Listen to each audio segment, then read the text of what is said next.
Good morning, good afternoon, good evening, whatever time you're watching or listening to this, and welcome to this week's episode of the Non-Identity Podcast. Now, this week we're joined by a lawyer slash author who, through her own personal transformation story, advocates to help support others through domestic abuse. It's Stephany Ann. Hi, Stephany. Welcome to the show. Hi, thank you so much for having me, Lee. Before we get into your story, can you just explain to people who you are and where you grew up? Yeah, so my name's Stephany Ann, and I grew up in the US in Oregon. My parents are still married. I come from a very loving family, all girls. So, people like to say, oh, your poor dad. No, we had male dogs, and my dad loves his daughters. As we said in your intro, you're an author and you advocate for domestic abuse survivors. What's your story and why did you get into that field? Yeah, well, I happened upon it. So what happened was, I found myself crying on the floor in my sister's bathroom, just like, why me? Like, why does all this bad stuff happen to my life? Like, why does all this bad stuff keep happening? I didn't do anything wrong. Like, well, why me? God, why me? I don't deserve any of this. I'm a good person. I did everything right. Yet in that moment, I could not see past the pain and suffering that had engulfed my life. I spent over 17 years within these two narcissistic, abusive marriages. I lost a house in a house fire. I lost a house in a hurricane. I had a child born with an extremely rare genetic disorder. Why me? Like, I lost loved ones to COVID. And it's like all this trauma just kept happening in my life. And I was literally on the floor and I lost my eyesight. I couldn't see. And in that moment, I felt, the divine. I felt God saying, Stephany, you are not seeing your life through the right lens. You are not the star of your story. You are stuck in this victim mindset, and it keeps bringing all this like stuff that keeps happening to you. And in that moment, I felt like I had to make that choice to shift, to have this profound change of perspective instead of saying, why me? For me, and what were the lessons, what were the things that I could get out of all these experiences that I went through. I was a domestic violence attorney before, well, domestic violence advocate before I was married.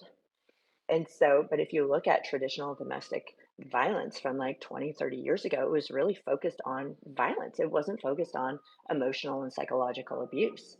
And so, yes, my background is in domestic violence, but now I'm married to two abusive people, but it didn't look like the traditional domestic violence because it was um, a lot of coercive manipulation, gaslighting, the um, uh, narcissistic abuse is what it was. For those who don't know, what is narcissistic behaviour, and is it something that just happens overnight, or is the perpetrator? Is it over a period of time? Is it be like grooming? Yeah, so, if you think back to Greek mythology, Narcissus was a man who fell in love with his reflection. And in fact, he never left. He was so obsessed with himself and so infatuated with himself that the world went by and he just remained staring at his reflection. So, some of the traits of a narcissist, it's a disordered personality. It's under the guise of, cluster B personality. So, it's like a psychopath, narcissist, histrionic, those sort of disordered personalities. So a narcissist is someone who has this grandiose sense of self-importance. They have this preoccupation with fantasies of unlimited power, wealth, beauty. They have this belief that they're so special and only you can understand them. They have this need for excessive admiration and adoration, huge sense of self-entitlement. But they're very, very arrogant and have arrogant, haughty behavior, yet they lack empathy and they will exploit and use and manipulate to get what they want. And similar with, domestic violence, narcissistic abuse is about power and control. They manipulate and they gaslight to gain control over you, to have power over you.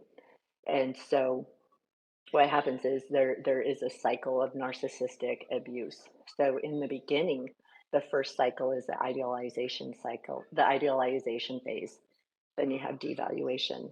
Then you have love bombing, devaluation, love bombing. And this can go back and forth for however long you choose to stay. And then you have the discard. So in the beginning of a relationship with a narcissist is the idealization period, is where they put you on the pedestal. It's where you are the most perfect, special, wonderful person to them. And this is why it's hard to always know that you are in a narcissistic, abusive relationship, because they're so kind in the beginning. They love everything about you. They almost worship the ground you walk on. Who doesn't like feeling that way, in the beginning of a relationship? It's like, wow, but that's one of the red flags. If it's too good to be true, it probably is too good to be true. If it's progressing so fast and so intense, that's a red flag. And so these relationships, they progress very quickly. Um, they mirror you, they mirror your hobbies. They mirror your behaviors. They mirror your values. And so when they start to say, "Oh, you're my soulmate. Oh, God brought you to me." How can you not believe them? Yeah. Because here is a person who is perfectly mirroring you. You essentially fall in love with yourself. And so you don't know that all of this is happening. You don't know that they're setting you up to fall in love with yourself. And so you become very close to them very quickly. You get attached very quickly. And what happens is, because of that closeness and that connection and that mirroring, you start opening up. You tell them your secrets. You tell them your insecurities, your vulnerabilities, because here you have this perfect listener and this perfect person. So that's the idolization phase. And now they got you. And then the mask can only stay on for so long, and then it comes off. And that's the devaluation phase, which comes next. Once you're hooked, then they devalue you.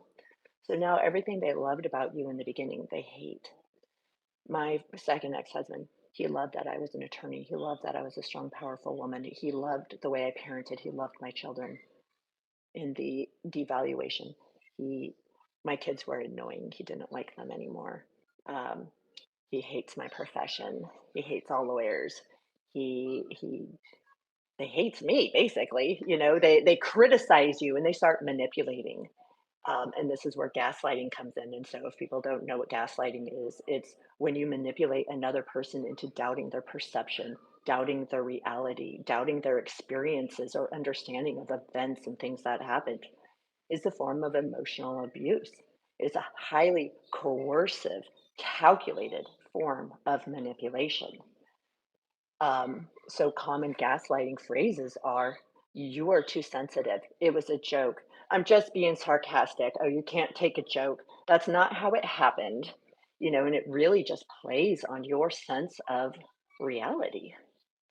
And so that's sometimes why you hear people, when they have been in these psychological and emotional abusive relationships, why you hear people say, well, they had a Dr. Hyde, Mr. Jekyll personality, because I would never know which personality I would wake up to.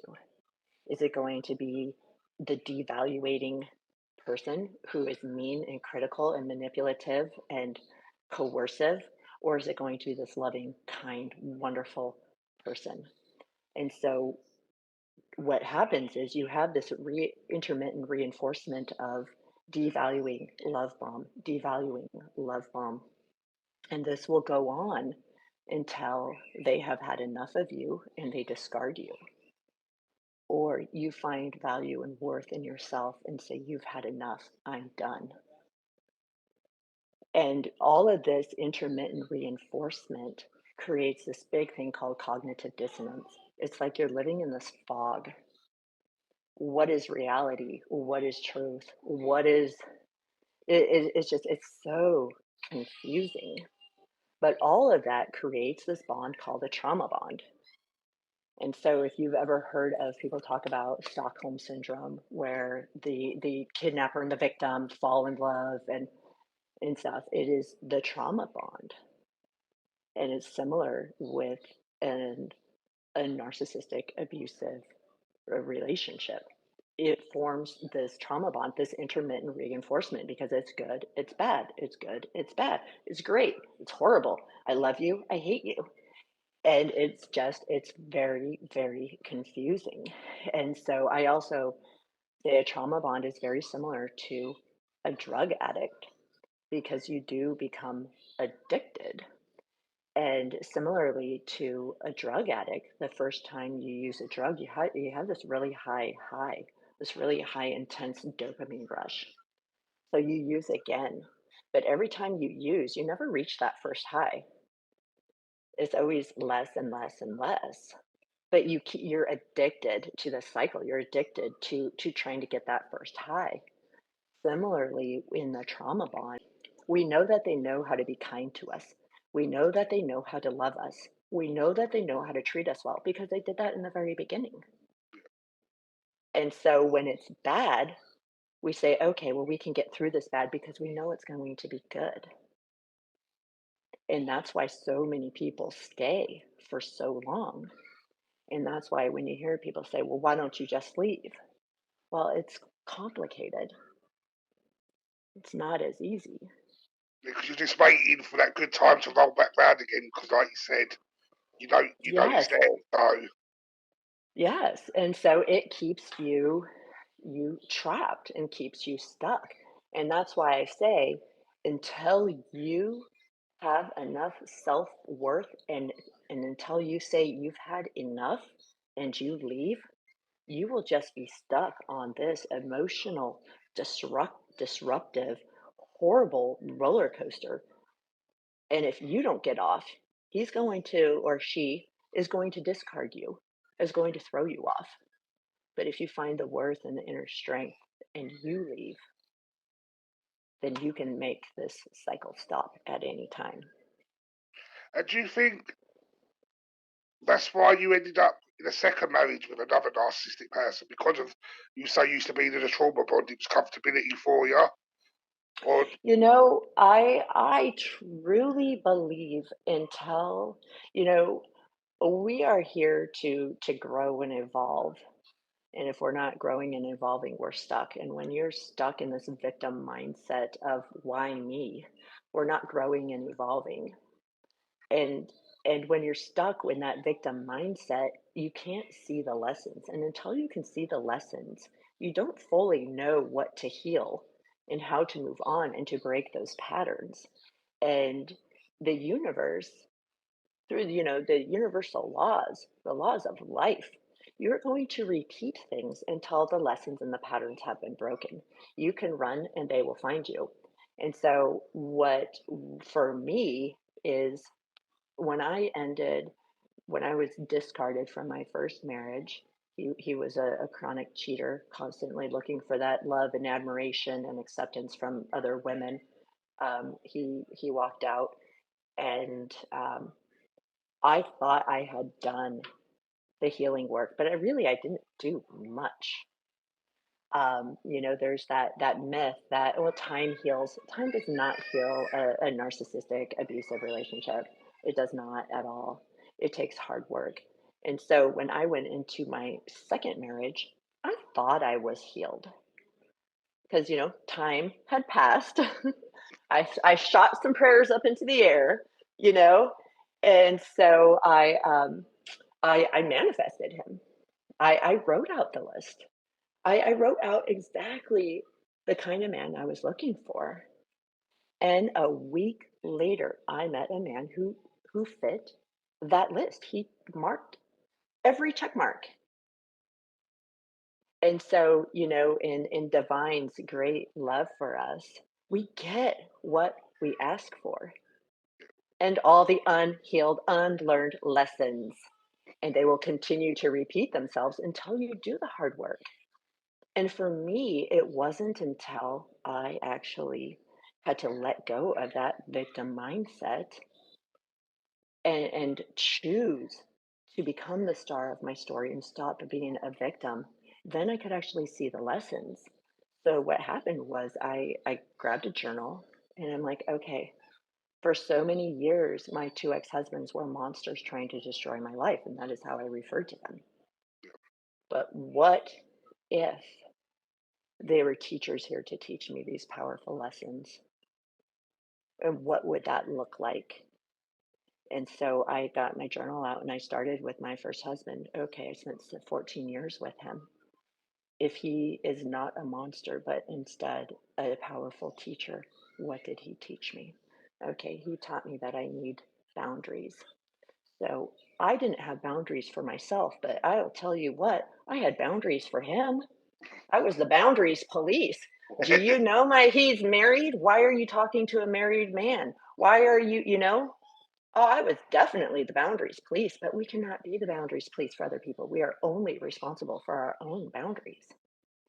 So I could say, thank you, Josh, for showing me that I have to have boundaries for myself and I am not responsible for other people's boundaries. I looked through and I could say, thank you, Josh, for showing me that I am worthy of so much more. And so I did that. I went through 14 years of marriage and pulled out all the powerful lessons, seeing him as a teacher. And then I did the same thing for my second husband. Okay. His name was Jace. Gosh, Jace, two Aquarius. I have a thing. So I have a thing for Jays and Aquarius, apparently. So I, so I did the same thing. I'm like, okay, if I'm getting rid of this victim mindset and I'm here to learn the lessons, he is no longer a monster, but he is a teacher. What did I learn from this marriage? I went through and made the list. And when you are able to make that shift in perspective, you can have more compassion and you can forgive because you're not seeing them as monsters anymore. You're seeing them as teachers who were here to play a role. And that role was to bring me into my purpose in my life. And that is so much more of a empowering statement than to say these are just monsters trying to destroy my life. I am a victim. I think it's incredible to have people put you through that emotionally, but you then to sit back and look. Actually, they're my teachers and they've taught me something. It's a great way to turn the mindset around. So I really applaud you for that. I think it's a really good way of looking at things. Just out of interest as well, during the time, obviously you go through that, and like you said, you was an attorney for domestic violence. How hard was it to juggle your job of hearing people's stories while you was going through your own situation? Well, for many years when I was married, I wasn't working, so a lot of my work was pre-marriage back in the day. But I remember, one of the hardest things was talking to victims. It's very hard to prosecute domestic violence because you have to have two cooperating people, and so it was very very challenging when we would have a victim and we would be there. I would show up. I also volunteered at the police station, so I would have to show up during the domestics to talk to the victim right away because you want to talk to them before they start recanting, and a lot of that is because of the trauma bond, and it's also the other person's calling and saying don't say anything, don't do this, or blackmailing or manipulating again. And so many victims, they won't testify or they will flat out say, because I had this happen so many times, if you put me on the stand, I'm going to lie. Well, you don't have a case, unless you have like some sort of like physical violence that is documented, you still don't have a case. And so it was very, very frustrating. And this was like 20 plus years ago when I was doing all of this. It was so frustrating. And now to actually have gone through all of that myself, it's like, okay, well, now I get why they recant. I get why they don't want to testify. One, they're terrified, or they go back because of the trauma bond. And so, and again, 20 plus years ago, we were focused on just the physical violence, where today now there's more talk around the psychological and emotional abuse as well. But even that is still, this is still such a new area, because if I were to call the cops, if there was physical violence and I got hurt, then the cops arrest the primary aggressor. Well, if I were to call the cops and be like, "Oh, my husband won't stop gaslighting me and manipulating me," they would just be like, "Okay, crazy, go see a therapist." Like, that's what the cops would say. But it's abuse. I'm sitting here being abused, but the law enforcement can't do anything for me. They can't get this person out of the house unless I can say I'm terrified of him, because and then show evidence that he has actually physically harmed me. And so it's, the legal profession and law enforcement are some of the slowest professions to actually catch up with reality. I think that more and more people are talking about it now. And so I always have people, they're like, well, do you think narcissism is on the rise? Or do you think, more emotional, psychological abuse is on the rise? I think it's more when, when you buy a new car, and before you buy that car, you never see that car anywhere. Yeah. It's And like then when you buy it, it's everywhere. nobody has a white, truck. And then you get it and it's like, oh my God, my neighbor has one, this guy has one, and all you do is see that, right?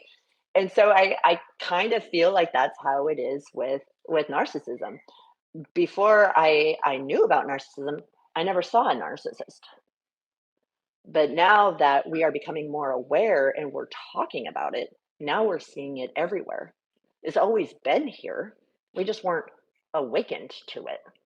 And now that more and more people are stepping forward and sharing their stories, we're seeing the damage and destruction of it. It's hard as well because, like you said earlier on, people living in a fog. How does someone sort of know when to get out? Is it like a decision where it's I can't take it no more, I need to leave, or like you said earlier, or if it's when the narcissist decides it's over? Yeah. So if any of this story resonates and you're like, oh God, you've just explained my partner, or you've explained my parents, or, whomever. I have so many people who reach out to me like and say, oh my God, you've explained my father growing up. Um, if you are in this relationship, only you know when it is safe to leave. And only you know what sort of entanglements you have to untangle to leave safely. Because similarly with domestic violence, leaving is when it can get very violent. And for me, when I left my second husband, it got very violent when I told him I was leaving. And then he went on this rage and flipped out, and tried to keep the kids from me, like all this stuff. It was terrifying. um, and so I would say, if you find yourself, if you are in this situation and you've already had thoughts in your head of leaving, thoughts of like, why me? This isn't the relationship I wanted. This isn't the marriage I wanted. I don't want to be here. I'm not happy. How do I get out? I feel stuck. If you're having any of those thoughts, then you need to get out. But you have to do it safely. So one of the things you can do is you can reach out to the domestic violence national hotline. We have that in the US. I'm sure you guys have something similar in the UK. And they will provide, they will connect you with local organizations that can help you safety plan, help you get out in a safe way, especially when children, and I say animals as well, because some people just have animals, but they are like their children, and it can be contentious. And so you want to do it safely. So contact one of the organizations, get help, start putting aside money. If you have, I've talked to several people where their partner will actually look over their grocery shopping list and make sure, and so I've told women, I've said, buy a couple expensive things, and then return them. Yeah, that's a good idea. Pocket the money, even if it's 20 bucks a week, 30 bucks a week, start hiding it and saving it. There are organizations in the US where we have the TAMP grant. It's a $1,200 grant that will help you leave an abusive relationship. So it will help with rent, it will help with gas, it will help with transportation, whatever it is that you need, you can apply and get that grant. We also have like the SNAP, which, the food stamps and stuff, we have that. So you can apply for all these things and get them.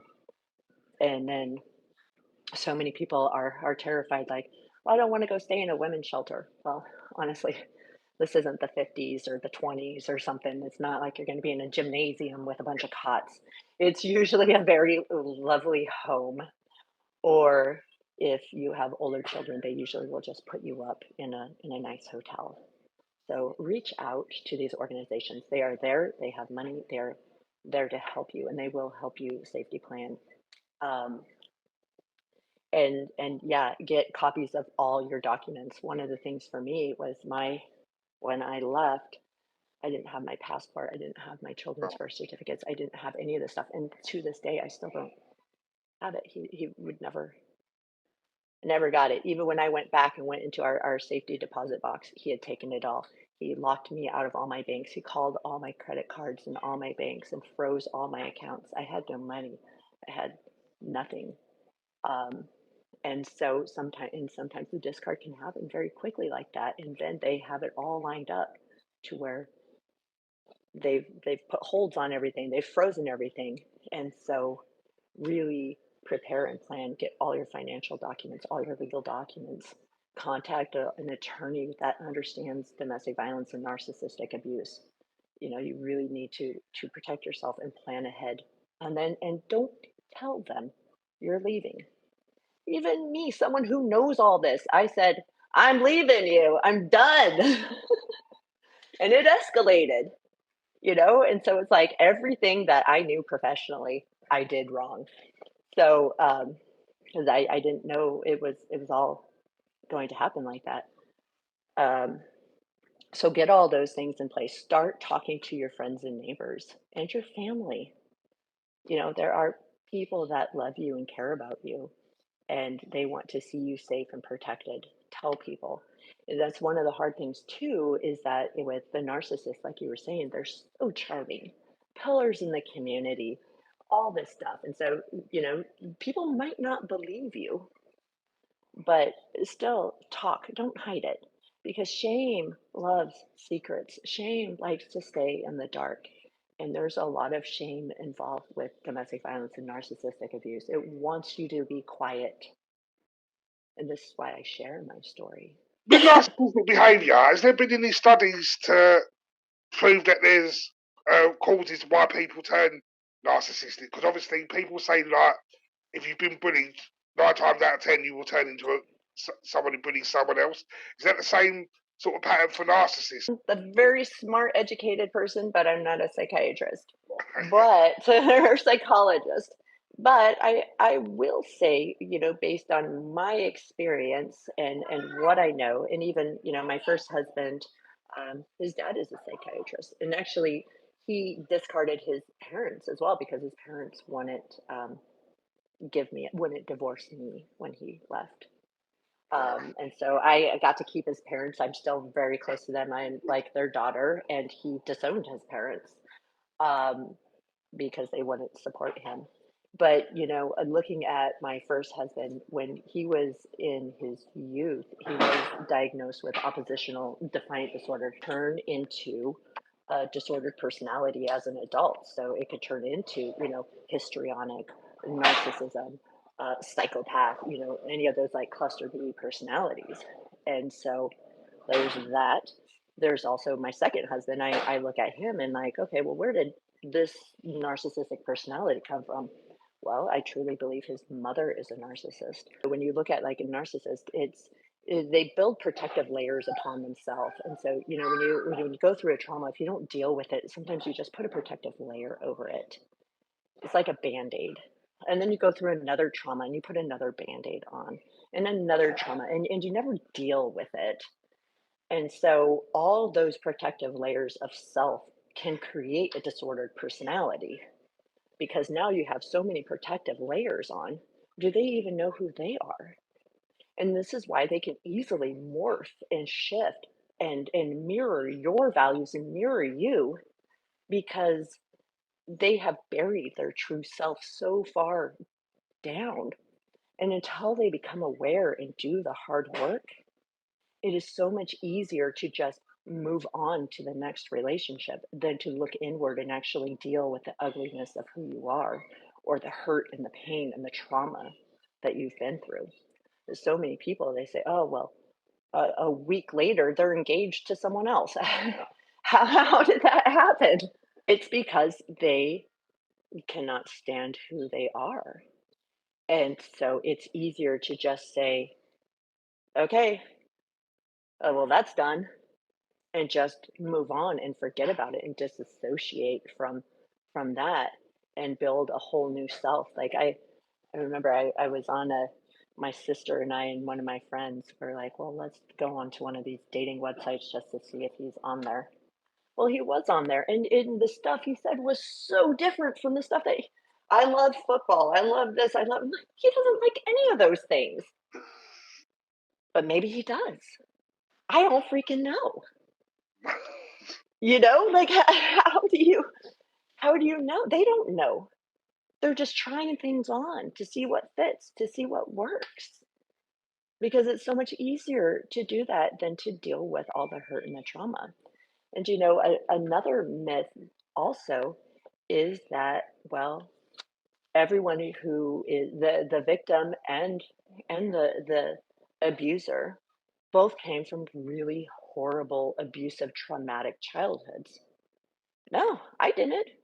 My parents are still married. They've been married for 45 years. I was modeled healthy relationships my entire life. My first husband, his parents have been married for 55 years. They're still together. They're still wonderful. He discarded them along with discarding me. So he had that model too. But something I did discover when going through all of this is that some disordered personalities can run in families. So it can be generational trauma. And generational trauma is goes back 3 to 4 generations, and it's passed through the semen, and that's how we get these DNA traits and stuff. And so I went back because it's like, why me? Why am I attracting all these narcissists in my life? Well, guess what? I have grandfathers on both sides who were narcissists, and so it's like, okay, so there is some, maybe I'm more susceptible. But just even being more susceptible, it doesn't mean that you're going to be a narcissist or that you're going to attract them. But I don't understand all of this, but there's something there. That's crazy. I've never heard of generational trauma up until last week when I was speaking to someone. He was advocating for men's mental health, and he brought that up. And it's quite once you hear about it, it actually makes a lot of sense to why certain things happen. It's very fascinating to make your little family tree and go back and say, okay, well, what happened in my family? What are the good things that were passed down generationally, and what were the traumas? Like I've kind of scratched the surface, like one of the things for me was, okay, so we have all this narcissistic trauma in our family. Um, and then on my husband's side, my first husband, he actually committed suicide a couple months ago. And so this is actually why I started studying it, because I have 2 boys. Yeah. And I was like, well, what, I don't want this stuff passed down to my children. And going back and looking at his family, their fatherlessness, his uncle had a heart attack in his late 40s. And it was like, so many fathers on that side, so many men in his family died in their 40s. My ex-husband was 43 when he died, and it's like, okay, well, I don't want these patterns passed on to my children. I have boys, you know, and if these are things, you know, from the father's side that are passed down. So how do we break these patterns? I started doing research on generational trauma and how do we break those patterns, and you know, it takes generations. My parents broke a lot of generational patterns. I have broke a lot of generational patterns, and my children will continue as we become aware of what it is. um, I don't know, it's fascinating to me. No, definitely. Like I said, since I heard about it, it's a lot to think about. Um, you also wrote a book. Was that to help with your healing process, or was that to help give advice out to others? Yeah, so I was actually asked to contribute a chapter in a book on leadership. So I basically talked about the I don't want to say like the trauma side of leadership. So sometimes we see like all these great leaders out there who are doing this wonderful work, but we don't always see what it took them to get to where they are.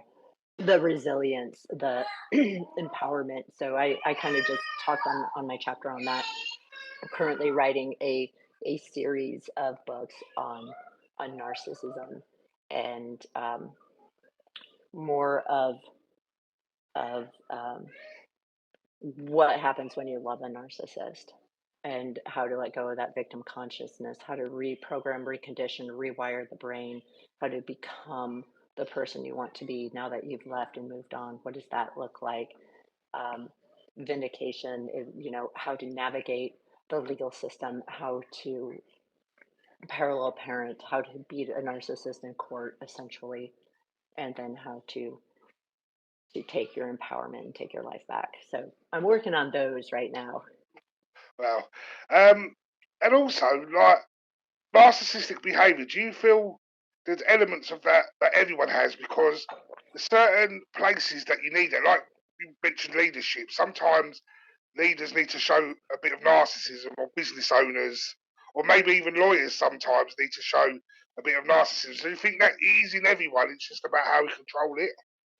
Yeah, I do. I truly do. I believe we all have some of these narcissistic traits, and we need them because there are times in our life where, yeah, we need a sense of entitlement over some things. Look at little children when they're learning about their toys and their space and stuff. Before they can share, they have to have a sense of ownership. You know, that sense of entitlement. Um, and we need to have big egos sometimes because sometimes we have to walk into these board meetings and we have to project and have this powerful persona. The difference is that we have empathy. We can empathize. We are not I'm not using my self-esteem or my ego to manipulate you or to coerce you. And that's the difference. Is like I'm not trying to get something for it. I'm not trying to gaslight you. I'm not trying to manipulate you or coerce you. And so, yes, we all have these traits at some point when we need them. But a narcissist has many of those traits, and then they lack empathy. They have that false sense of self. They are some of the most, even though they come across as having these grandiose egos and they're so self-confident, really on the inside they're some of the most insecure, fragile people. And so we could go out there and have self-confidence, and we just have self-confidence. It's not because we have this fragile ego that we're trying to protect, this low self-esteem that we're trying to protect. People want to reach out to you and find out some more information. Where can they find you?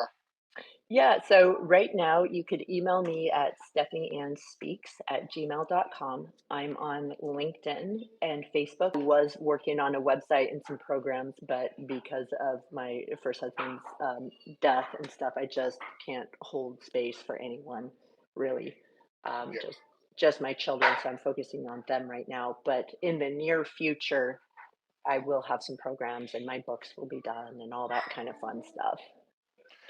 No, brilliant. And please, once the books are done, please come back on and come and share. I'd love to find Yes. out more. But before we wrap up, I've just got one last question, and this question I asked Now, your answer or advice will not change your life journey so far, but if you had 30 seconds with your 13-year-old self, what would you say? I would say listen to your intuition. Um, always, yeah, always just trust your intuition and don't second guess yourself. Well, Stephany, brilliant. It's been a really fascinating conversation. I've learned so much tonight. So thank you so much for your time. Thank you so much for having me, Lee.